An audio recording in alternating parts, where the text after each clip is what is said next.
सभी भगवत प्रेमियों को नमस्कार। मित्रों, आज हम श्रवण करेंगे मूल रूप से श्री सत्यनारायण व्रत कथा। यह सत्यनारायण व्रत कथा स्कंद पुराण के रेवाखंड से संकलित की गई है। इसमें 5 अध्याय और 170 श्लोक हैं। श्री सत्यनारायण व्रत कथा सनातन धर्मावलंबियों की सुप्रसिद्ध एवं अति लोकप्रिय कथा है। सभी सनातनियों की इस कथा पर अपार श्रद्धा है। प्रत्येक सनातनी किसी न किसी शुभ अवसर पर इस कथा का श्रवण करता ही है। यह कथा श्रवण अत्यंत लोकप्रिय है तथा जनता जनार्दन में इसका प्रचार प्रसार भी सर्वाधिक है एवं सभी कथाओं में इसकी अतिशय मान्यता भी है। भारतीय सनातन परंपरा में किसी भी मांगलिक कार्य का शुभारंभ विघ्न विनायक गणपति के पूजन से तथा उस कार्य का समापन अथवा पूर्णता भगवान सत्यनारायण की कथा श्रवण से ही समझी जाती है। भगवान नारायण की कथा उनकी आराधना नर को नारायण बना देती है।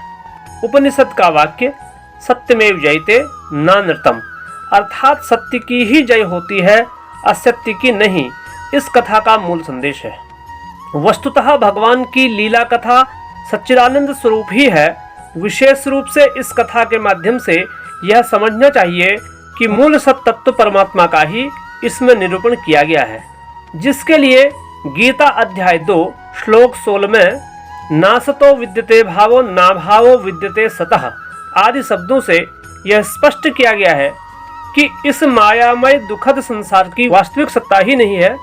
एकमात्र परमेश्वर ही त्रिकाल बाधित सत्य है और एकमात्र वही ज्ञेय, ध्येय एवं उपास्य है। ज्ञान, वैराग्य और अनन्य भक्ति के द्वारा वही साक्षात्कार करने के योग्य है।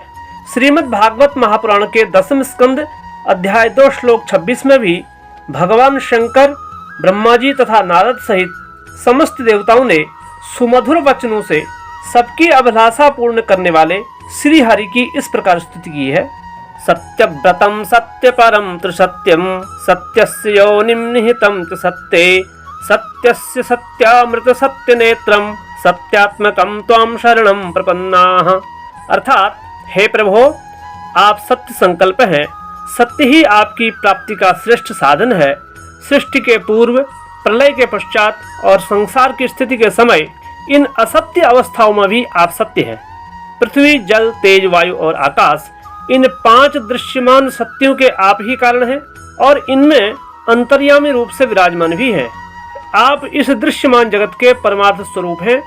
आप ही मधुरवाणी और समदर्शन के प्रवर्तक हैं। भगवान, आप तो बस सत्य स्वरूप ही हैं। हम सब आपकी शरण में आए हैं। सत्यनारायण व्रत की मूल कथा संस्कृत श्लोकबद्ध है, परंतु कतिपय भक्तजन और कतिपय विप्र बंधु संस्कृत श्लोकों का शुद्ध वाचन न कर पाने के कारण हिंदी अनुवाद पढ़कर कथा सुना देते हैं। ऐसे भगवत भक्तों के लिए हमने मूल श्लोकों का वाचन कर यह वीडियो तैयार की है। आशा है सभी प्रभु प्रेमीजन इसका लाभ प्राप्त करेंगे। तो आइए श्रवण करते हैं श्री सत्यनारायण व्रत कथा मूल रूप से। ओम श्री गणेशाय नमः। अथ श्री सत्यनारायण व्रत कथा प्रथमोऽध्यायः। व्यास उवाच एकदा नैमिषारण्ये ऋषयः शौनकादयः पप्रच्छुर्मुनयः सर्वे सूतं पौराणिकं खलु। ऋषया ऊचुः व्रतेन तपसा किं वा प्राप्यते वाञ्छितं फलं। तत्सर्वं श्रोतुमिच्छामः कथयस्व महामुने। सूत उवाच नारदेनैव सम्पृष्टो भगवान् कमलापतिः सुरर्षै यथैवाह तच्छृणुध्वं समाहिताः। एकदा नारदो योगी परानुग्रहकाङ्क्षया पर्यटन् विविधान् लोकान् मर्त्यलोकमुपागतः। ततो दृष्ट्वा जनान् सर्वान् नानाक्लेशसमन्वितान् नानायोनिसमुत्पन्नान् क्लिश्यमानान् स्वकर्मभिः केनोपायेन चैतेषां दुःखनाशो भवेद्ध्रुवम् इति सञ्चिन्त्य मनसा विष्णुलोकं गतस्तदा। तत्र नारायणं देवं शुक्लवर्णं चतुर्भुजं शङ्खचक्रगदा पद्म वनमाला विभूषितं दृष्ट्वा तं देवदेवेशं स्तोतुं समुपचक्रमे। नारद उवाच नमो वाङ्मनसातीत रूपायानन्तशक्तये आदिमध्यान्तहीनाय निर्गुणाय गुणात्मने सर्वेषामादिभूताय भक्तानामार्तिनाशिने। श्रुत्वा स्तोत्रं ततो विष्णुर्नारदं प्रत्यभाषत। श्रीभगवानुवाच किमर्थमागतोऽसि त्वं किं ते मनसि वर्तते कथयस्व महाभाग तत्सर्वं कथयामि ते। नारद उवाच मर्त्यलोके जनाः सर्वे नानाक्लेशसमन्विताः नानायोनिसमुत्पन्नाः पच्यन्ते पापकर्मभिः तत्कथं समयेन्नाथ लघूपायेन तद्वद। श्रोतुमिच्छामि तत्सर्वं कृपास्ति यदि ते मयि। श्रीभगवानुवाच साधु पृष्टं त्वया वत्स लोकानुग्रहकाङ्क्षया यत्कृत्वा मुच्यते मोहात् तच्छृणुस्व वदामि ते। व्रतमस्ति महत्पुण्यं स्वर्गे मर्त्ये च दुर्लभं तव स्नेहान्मया वत्स प्रकाशः क्रियतेऽधुना। सत्यनारायणस्यैव व्रतं सम्यग्विधानतः कृत्वा सद्यः सुखं भुक्त्वा परत्र मोक्षमाप्नुयात्। तच्छ्रुत्वा भगवद्वाक्यं नारदो मुनिरब्रवीत्। नारद उवाच किं फलं किं विधानं च कृतं केनैव तद्व्रतं तत्सर्वं विस्तरात् ब्रूहि कदा कार्यं व्रतं प्रभो। श्रीभगवानुवाच दुःखशोकादिशमनं धनधान्यप्रवर्धनं सौभाग्यसन्ततिकरं सर्वत्र विजयप्रदं यस्मिन् कस्मिन् दिने मर्त्यो भक्तिश्रद्धा समन्वितः सत्यनारायणं देवं यजेच्चैव निशामुखे ब्राह्मणैर्बान्धवैश्चैव सहितो धर्मतत्परः नैवेद्यं भक्तितो दद्यात् सपादं भक्ष्यमुत्तमं रम्भाफलं घृतं क्षीरं गोधूमस्य च चूर्णकम् अभावे शालिचूर्णं च शर्करा वा गुडस्तथा सपादं सर्वभक्ष्याणि चैकीकृत्य निवेदयेत्। विप्राय दक्षिणां दद्यात् कथां श्रुत्वा जनैः सह ततश्च बन्धुभिः सार्धं विप्राश्च प्रतिभोजयेत्। प्रसादं भक्षेत् भक्त्या नृत्यगीतादिकं चरेत् ततश्च स्वगृहं गच्छेत् सत्यनारायणं स्मरन्। एवं कृते मनुष्याणां वाञ्छा सिद्धिर्भवेत् ध्रुवम् विशेषतः कलियुगे लघूपायोऽस्ति भूतले। इति श्रीस्कन्दपुराणे रेवाखण्डे श्रीसत्यनारायणव्रतकथायां प्रथमोऽध्यायः।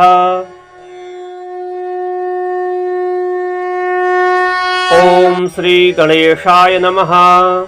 श्रीसत्यनारायणव्रतकथा द्वितीयोऽध्यायः। सूत उवाच अथान्यत् सम्प्रवक्ष्यामि कृतं येन पुरा द्विजाः कश्चित् काशीपुरे रम्ये ह्यासीद्विप्रोति निर्धनः क्षुत्रिभ्यां व्याकुलो भूत्वा नित्यं बभ्राम भूतले। दुःखितां ब्राह्मणं दृष्ट्वा भगवान् ब्राह्मणप्रियः वृद्धब्राह्मणरूपस्तं पपृच्छाद्विजमादरात् किमर्थं भ्रमसे विप्र महिं नित्यं सुदुःखितः तत्सर्वं श्रोतुमिच्छामि कथ्यतां द्विजसत्तम।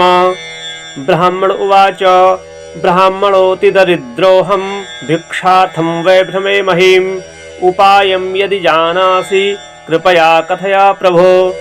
वृद्धब्राह्मण उवाच सत्यनारायणो विष्णुर्वाञ्छितार्थफलप्रदः तस्य त्वं पूजनं विप्र कुरुस्व व्रतमुत्तमं यत्कृत्वा सर्वदुःखेभ्यो मुक्तो भवति मानवः। विधानं च व्रतस्यापि विप्रायाभासि यत्नतः सत्यनारायणो वृद्धस्तत्रैवान्तरधीयत तद्व्रतं संकरिष्यामि यदुक्तं ब्राह्मणेन वै इति संचिन्त्य विप्रोऽसौ रात्रौ निद्रां निलब्धवान्। ततः प्रातः समुत्थाय सत्यनारायणव्रतं करिष्य इति संकल्प्य भिक्षार्थामगमद्विजः। तस्मिन्नेव दिने विप्रः प्रचुरं द्रव्यमाप्तवान् तेनैव बन्धुभिः सार्धं सत्यस्य व्रतमाचरत्। सर्वदुःखविनिर्मुक्तः सर्वसम्पत्समन्वितः बभूवासा द्विजश्रेष्ठो व्रतस्यास्य प्रभावतः ततः प्रभृतिकालं च मासि मासि व्रतं कृतम् एवं नारायणस्येदं व्रतं कृत्वा द्विजोत्तमः सर्वपापविनिर्मुक्तो दुर्लभं मोक्षमाप्तवान् व्रतमस्य यदा विप्र पृथिव्यां संकरिष्यति तदैव सर्वदुःखं तु मनुजस्य विनश्यति एवं नारायणेनोक्तं नारदाय महात्मने मया तत्कथितं विप्राः किमन्यत् कथयामि वः ऋषया ऊचुः तस्माद्विप्राच्छ्रुतं केन पृथिव्यां चरितं मुने तत्सर्वं श्रोतुमिच्छामः श्रद्धास्माकं प्रजायते। सूत उवाच शृणुध्वं मुनयः सर्वे व्रतं येन कृतं भुवि एकदा स द्विजवरो यथा विभवविस्तरैः बन्धुभिः स्वजनैः सार्धं व्रतं कर्तुं समुद्यतः एतस्मिन्नन्तरे काले काष्ठक्रेता समागमत् बहिः काष्ठं च संस्थाप्य विप्रस्य गृहमाययौ तृष्णया पीडितात्मा च दृष्ट्वा विप्रं कृतं व्रतं प्रणिपत्य द्विजं प्राह किमिदं क्रियते त्वया कृते किं फलमाप्नोति विस्तराद्वद मे प्रभो। विप्र उवाच सत्यनारायणस्येदं व्रतं सर्वेप्सितप्रदं तस्य प्रसादान्मे सर्वं धनधान्यादिकं महत् तस्मादेतद्व्रतं ज्ञात्वा काष्ठक्रेतातिहर्षितः पपौ जलं प्रसादं च भुक्त्वा स नगरं ययौ सत्यनारायणं देवं मनसा इत्यचिन्तयत् काष्ठं विक्रयतो ग्रामे प्राप्यते चाद्यधनं तेनैव सत्यदेवस्य करिष्ये व्रतमुत्तमम् इति संचिन्त्य मनसा काष्ठं धृत्वा तु मस्तके जगामनगरे रम्ये धनिनां यत्र संस्थितिः तद्दिने काष्ठमूल्यं च द्विगुणं प्राप्तवानसौ ततः प्रसन्नहृदयः सुपक्वं कदलीफलं शर्कराघृतदुग्धं च गोधूमस्य च चूर्णकं कृत्वैकत्रसपादं च गृहीत्वा स्वगृहं ययौ ततो बन्धून् समाहूय चकार विधिना व्रतम् तद्व्रतस्य प्रभावेण धनपुत्रान्वितोऽभवत् इह लोके सुखं भुक्त्वा चान्ते सत्यपुरं ययौ इति श्रीस्कन्दपुराणे रेवाखण्डे श्रीसत्यनारायणव्रतकथायां द्वितीयोऽध्यायः।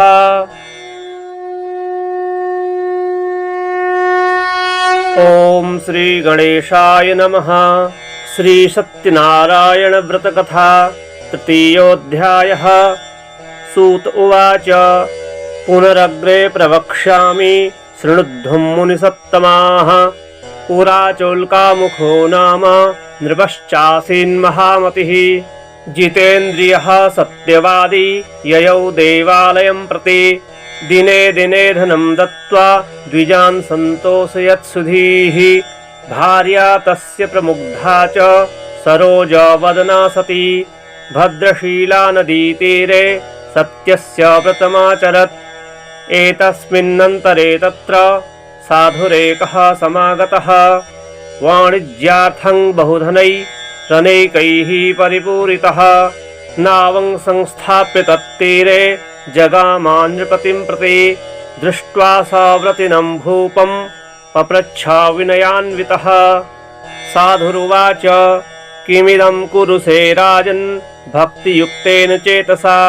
प्रकाशं कुरु तत्सर्वं श्रोतुमिच्छामि साम्प्रतम् राजोवाच पूजनं क्रियते साधो विष्णोरतुलतेजसः व्रतं च स्वजनैः सार्धं पुत्राद्यावाप्तिकाम्यया भूपस्य वचनं श्रुत्वा साधुः प्रोवाच सादरं सर्वं कथय मे राजन् करिष्येऽहं तवोदितं ममापि सन्ततिर्नास्ति हेतस्माज्जायते ध्रुवं ततो निवृत्तिवाणिज्यात् सानन्दो गृहमागतः भार्यायै कथितं सर्वं व्रतं सन्ततिदायकं तदा व्रतं करिष्यामि यदा मे सन्ततिर्भवेत् इति लीलावतीं प्राह पत्नीं साधुः ससत्तमः। एकस्मिन् दिवसे तस्य भार्या लीलावती सती भर्तृयुक्तानन्दचित्ता भवद्धर्मपरायणा गर्भिणी सा भवत्तस्य भार्या सत्यप्रसादतः। दशमे मासि वै तस्याः कन्या रत्नमजायत। दिने दिने सा ववृधे शुक्लपक्षे यथा शशि।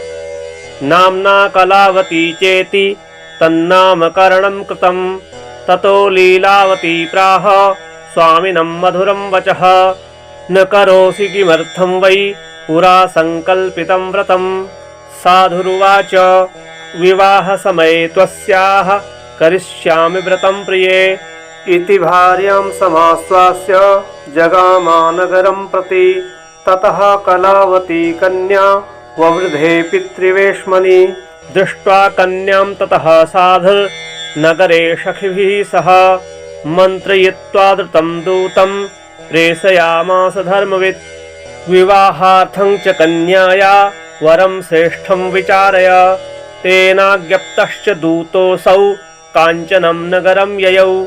तस्मादेकं वणिक्पुत्रं समादायागतो हि सः।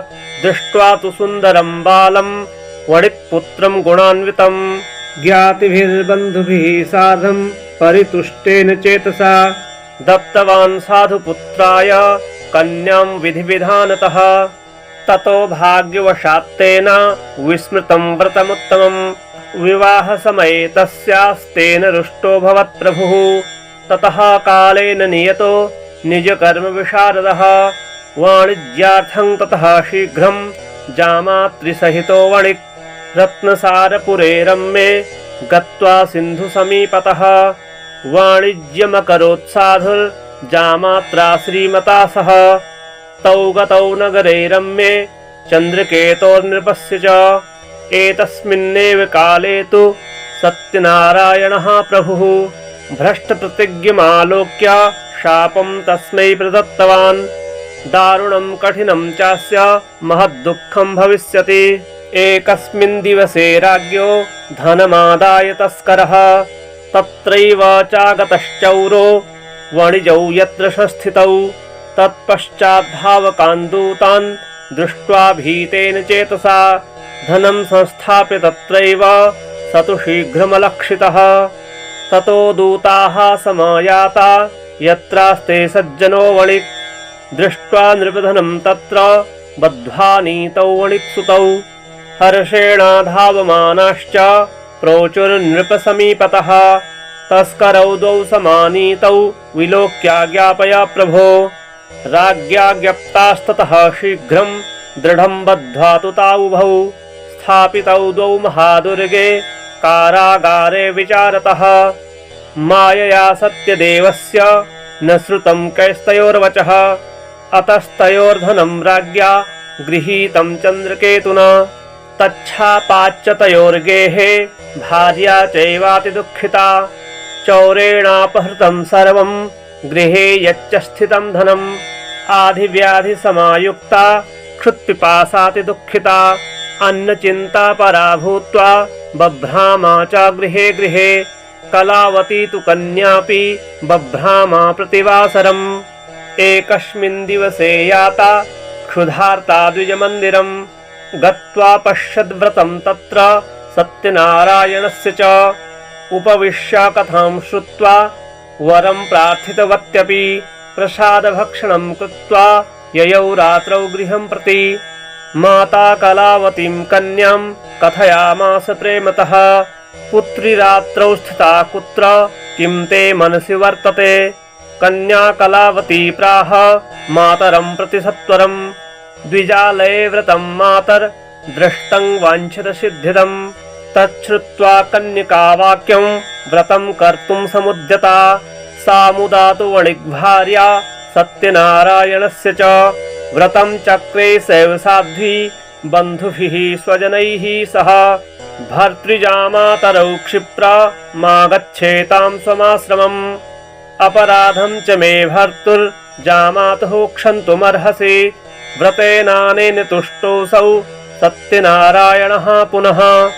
दर्शयामास स्वप्नं हि चन्द्रकेतुं नृपोत्तमं वन्दिनौ मोचय प्रातर्वणिजौ नृपसत्तमा देयं धनं च तत्सर्वं गृहीतं यत्त्वयाधुना नो चेत् त्वां नाशयिष्यामि सराज्यधनपुत्रकम् एवमाभाष्य राजानं ध्यानगम्यो भवत्प्रभुः ततः प्रभातसमये राजा च स्वजनैः सह उपविश्य सभामध्ये प्राह स्वप्नं जनं प्रति बद्धौ महाजनौ शीघ्रं मोचयादौ वणिक्सुतौ इति राज्ञो वचः श्रुत्वा मोचयित्वा महाजनौ समानीय नृपस्याग्रे प्राहुस्ते विनयान्विताः आनीतौ द्वौ वणिक्पुत्रौ मुक्तौ निगडबन्धनात् ततो महाजनौ नत्वा चन्द्रकेतुं नृपोत्तमम् स्मरन्तौ पूर्ववृत्तान्तं नो चतुर्भयविह्वलौ राजा वणिक्सुतौ वीक्ष्य वचः प्रोवाच सादरम् दैवात् प्राप्तं महद्दुःखमिदानीं नास्ति वै भयम् तदा निगडसन्त्यागं क्षौरकर्माद्यकारयत् वस्त्रालङ्कारकं दत्त्वा परितोष्य नृपश्च तौ पुरस्कृत्य वणिक्पुत्रौ वचसातोषयद्भृशम् पुरानीतं तु यद्द्रव्यं द्विगुणीकृत्य दत्तवान् प्रोवाच च ततो राजा गच्छ साधो निजाश्रमम् राजानं प्रणिपत्याह गन्तव्यं त्वत्प्रसादतः इत्युक्त्वा तौ महावैश्यौ जग्मतुः स्वगृहं प्रति इति श्रीस्कन्दपुराणे रेवाखण्डे श्रीसत्यनारायणव्रतकथायां तृतीयोऽध्यायः।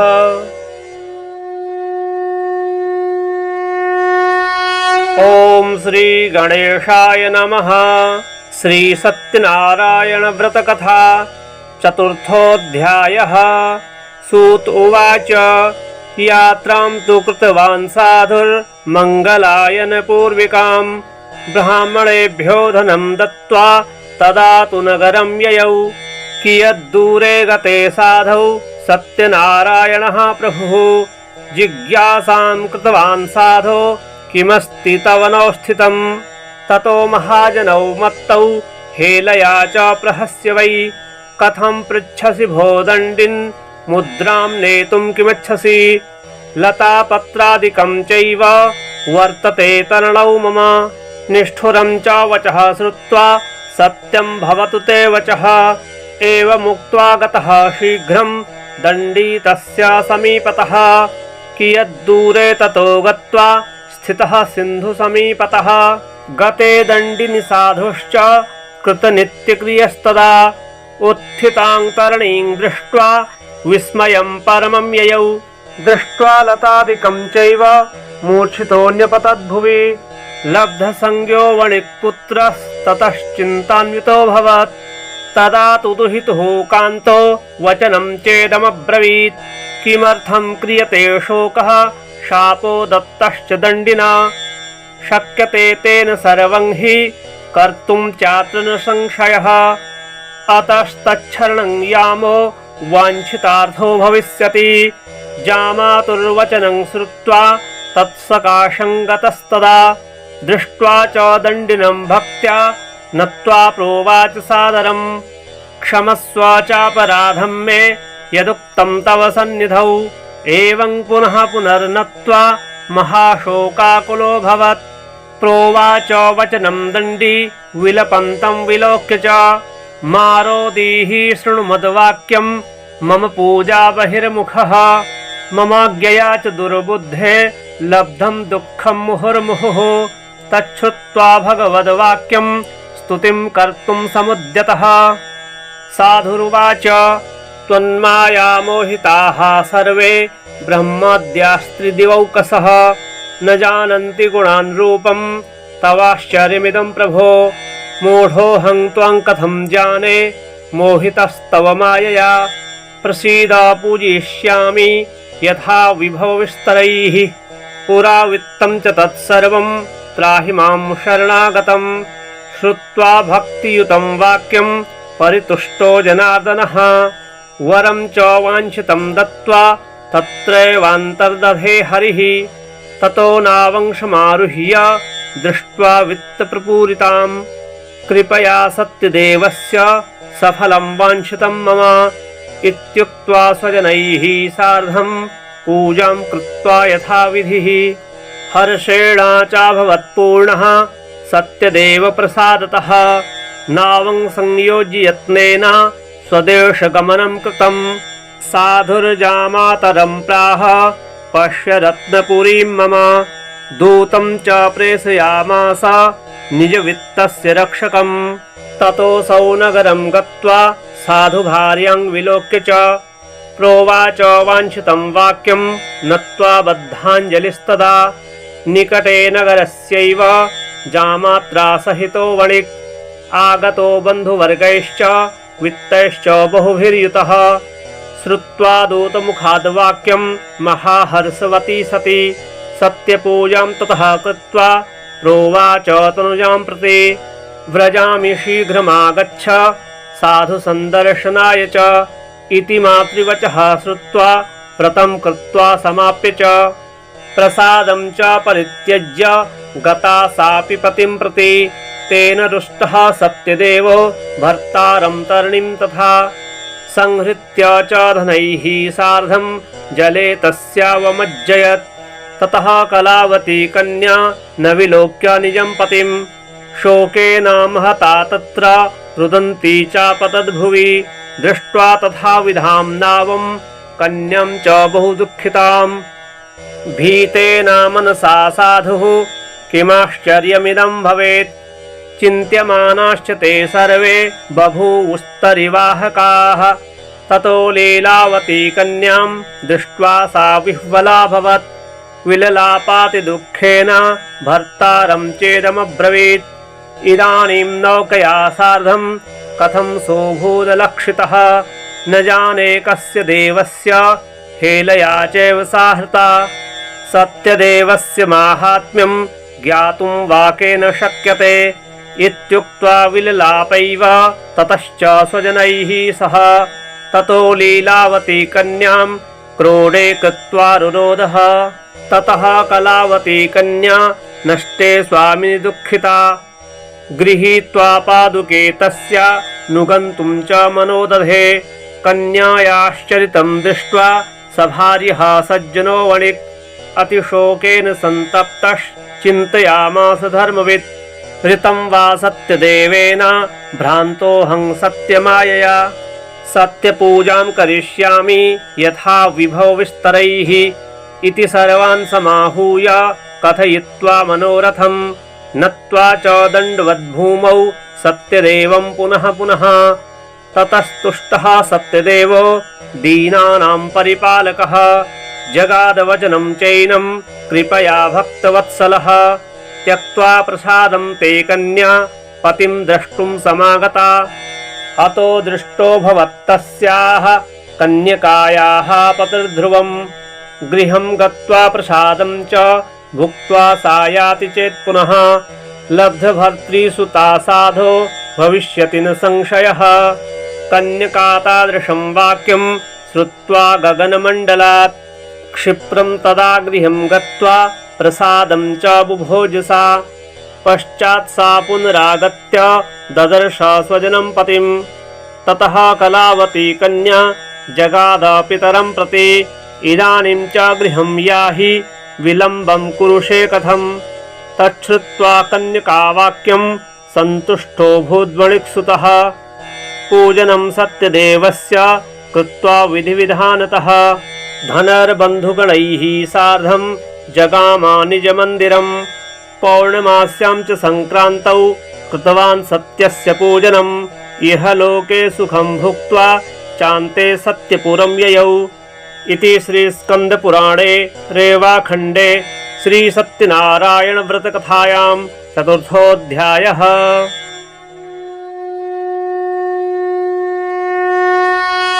ओम श्री गणेशाय नमः। श्री सत्यनारायण व्रतकथा पंचमोऽध्यायः। सूत उवाच अथान्यच्च प्रवक्ष्यामि शृणुध्वं मुनिसत्तमाः।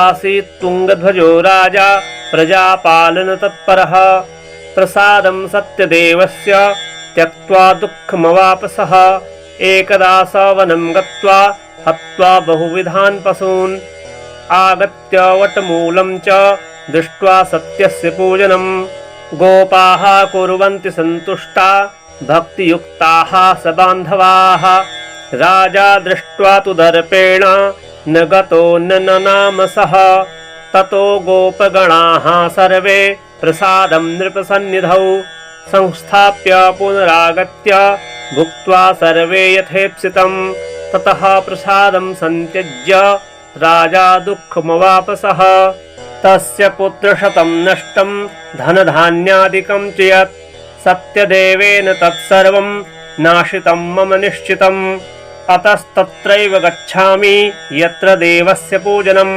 मनसा तु विनिश्चित्य ययौ गोपालसन्निधौ ततोऽसौ सत्यदेवस्य पूजां गोपगणैः सह भक्तिश्रद्धान्वितो भूत्वा चकार विधिना नृपः सत्यदेव प्रसादेन धनपुत्रान्वितोऽभवत् इह लोके सुखं भुक्त्वा चान्ते सत्यपुरं ययौ य इदं कुरुते सत्य व्रतं परमदुर्लभं शृणोति च कथां पुण्यां भक्तियुक्तः फलप्रदां धनधान्यादिकं तस्य भवेत् सत्यप्रसादतः दरिद्रो लभते वित्तं बद्धो मुच्येत बन्धनात् भीतो भयात्मुच्येत सत्यमेव न संशयः ईप्सितं च फलं भुक्त्वा चान्ते सत्यपुरं व्रजेत् इति वः कथितं विप्राः सत्यनारायणव्रतं यत्कृत्वा सर्वदुःखेभ्यो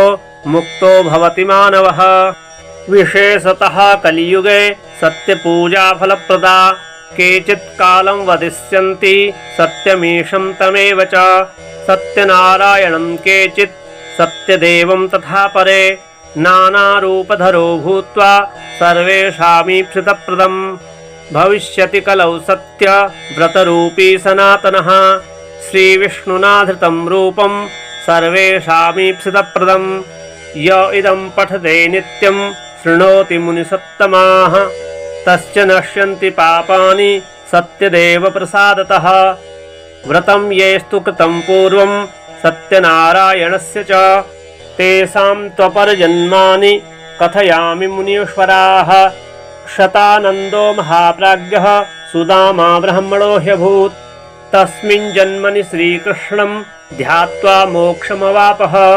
काष्ठभारवहो भिल्लो गुहराजो बभूवः तस्मिन् जन्मनि श्रीरामं सेव्य मोक्षं जगाम वै उल्कामुखो महाराजो नृपो दशरथोऽभवत् श्रीरङ्गनाथं सम्पूज्य श्रीवैकुण्ठं तदागमत् धार्मिकः सत्यसन्धश्च साधुर्मोरध्वजोऽभवत् देहार्धं क्रकचैश्चित्वा दत्त्वा मोक्षमवापः तुङ्गध्वजो महाराजः स्वायम्भुवोऽभवत् किल सर्वान् भागवतान् कृत्वा श्रीवैकुण्ठं तदागमत् भूत्वा गोपाश्च ते सर्वे व्रजमण्डलवासिनः निहत्य राक्षसान् सर्वान् गोलोकं तु तदा ययुः इति श्रीस्कन्दपुराणे रेवाखण्डे श्रीसत्यनारायणव्रतकथायां 5मोऽध्यायः।